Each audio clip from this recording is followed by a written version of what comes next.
Inoue. Ibang klase, ano bang diferensya nung kanyang suntok sa ibang mga nakalaban mo?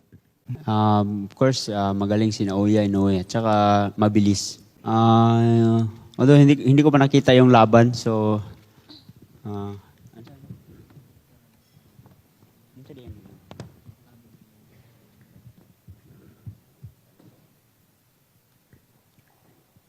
sa tingin ko, yung nangyayari sa laban is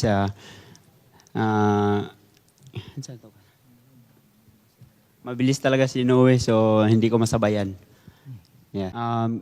Ginawa ko talaga lahat para manalo sa laban. So, I think I did my best to perform in the ring. So, ginawa ko lahat, yung training namin, yung sakripisyo ng team, buong team. Tsaka nakasalalay yun yung dalawang belt ko na pinakaayaw-ayaw ko ding bitawan. Pero nangyari yung pwedeng mangyari. Kaya, yun. Kaya, yep. Papasalamat ako sa Panginoon na tapos na ang laban. At saka, hindi man ako pinalad, pero ginawa ko po ang lahat sa laban.